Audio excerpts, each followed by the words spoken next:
The Ukraine war is being fought on two fronts. The first battleground is one of geography. It is this terrain that Russia is destroying with tank treads and rockets. The second battlefield is made up of relationship, contracts and commitments between nations, banks, organizations, and individuals rather than physical particles. This is the economic world.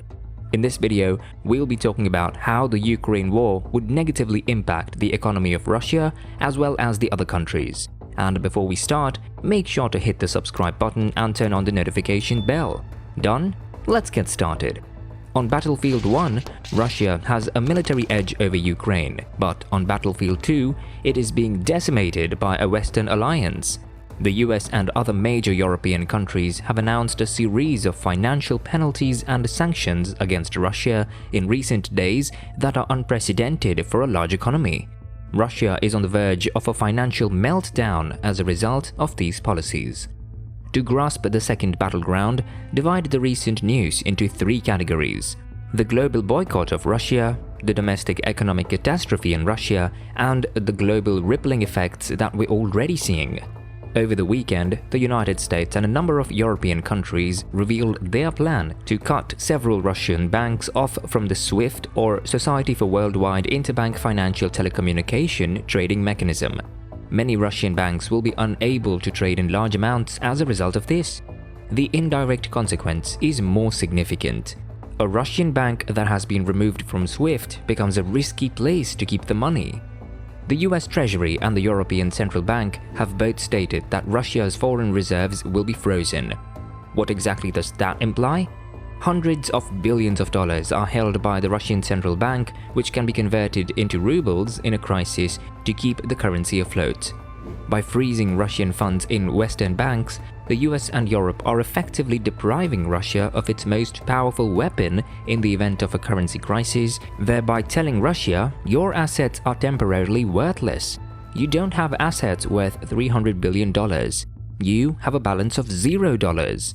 Businesses are also shunning Russia. BP and Shell have indicated their intention to abandon their joint ventures with major Russian oil firms. Some countries have completely stopped doing business with Russia. Russia is also barred from participating in international soccer, hockey, and ice skating competitions.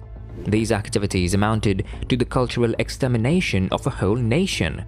Russia is a fully integrated member of the global economy despite its geopolitical agenda that pits it against the West. Only 12 countries have higher overall exports than the United States. Russia exports wheat to the Middle East and Africa, as well as oil, gas, and coal to much of Europe. So far, the sanctions have amounted to a siege on a country that relies on access to global markets. For economic policy, this is uncharted territory. No country has ever been subjected to such a global halt. Although the repercussions are difficult to foresee, certain ramifications have already manifested themselves in the form of bank runs and long ATM lineups.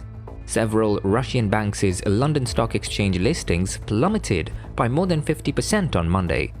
The ruble is behaving like a rogue cryptocurrency, falling more than 30% on Monday, and as a result, the cost of certain imports will skyrocket. Unless the central bank intervenes to generate money to keep businesses afloat, unemployment will skyrocket and inflation will almost surely worsen. To combat the worst inflationary impacts, the Russian central bank increased its key interest rate to 20%, which is higher than the federal funds rate in the United States has ever been. Companies are concerned that SWIFT sanctions would result in the closure of international credit card accounts. The severe consequences of most depressions aren't felt for months in normal times. All of this occurred within the last 72 hours. The economic crisis in Russia may result in a brain drain. According to reports, more young Russians are attempting to emigrate. As people with the means and inclination to leave travel west, today's challenges may pave the way for a long-term decrease in Russia's prosperity. Migrants, on the other hand, will confront a mobility challenge because the European Union has banned Russian airlines and private jets from its airspace. The country is cut off from Western trade, travel, and most Western business with the exception of petroleum exports. The globe will be taught a messy lesson on economic interdependence in the coming weeks. According to the Wall Street Journal, Russia and Ukraine account for roughly 20% of global corn exports and 80% of global sunflower oil exports. Ukraine provides more than 10% of the wheat consumed by more than a dozen countries. Ukraine is a major supplier of electrical systems to the automotive industry, while Russia is a major supplier of oil, aluminium, and palladium, which is used in car parts and in jewelry. As the war destabilizes Ukraine and cripples Russia, it will have global ramifications, including wheat shortages, food inflation, and soaring oil costs. Vladimir Putin must have thought it was so simple. Given his military dominance, Russian soldiers could easily defeat Ukrainian resistance and overthrow the administration in Kiev with a lightning attack.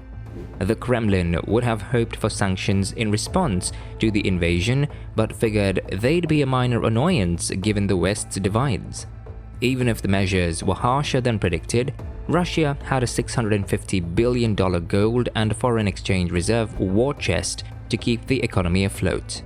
No plan survives contact with the enemy, according to Helmuth von Moltke, a 19th century German military strategist, and this was absolutely true in this case. Interest rates have risen from 9.5% to 20%. Capital controls have been implemented, the stock market has been closed, the criticism has been suppressed, all indicating that the campaign has not been the pushover Putin predicted. Ukraine's tenacious resistance, as well as the West's retaliation, were unexpected. The economy of Russia is under siege. While the targeting of billionaires has made headlines, the most significant sanction has been the restriction of Moscow's access to its foreign exchange reserves, which was imposed to protect the ruble from an attack. Reserves have two functions. To begin with, they serve as a deterrent, since those considering a speculative attack will think twice if they know a central bank is willing to fight back. The more reserves a central bank has, the less probable it is that it will have to use them. If the "come and try if you believe you're tough enough" approach fails, a central bank with substantial reserves can actively engage in currency market. In the case of Russia's central bank, this would entail changing some of the $650 billion into rubles.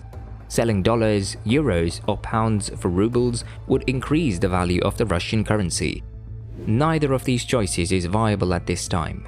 It's unclear how much of the $650 billion has been frozen, but according to some estimates, almost none of it can be spent. More than two-thirds of the total $460 billion is stored in foreign currencies or securities, which are essentially beyond Moscow's reach. The majority of the remaining funds are in gold, which is kept in Russian vault. Putin could definitely find someone to buy a lump of gold at a bargain, but converting the precious metal into currency would be difficult. The ruble became susceptible as a result of the sanctions, and it has lost over a third of its value versus the US dollar in the last week. It would have plummeted even worse if not for an emergency hike in interest rates to 20% and the imposition of capital controls to prevent money from leaving the nation. Without a doubt, this will be painful.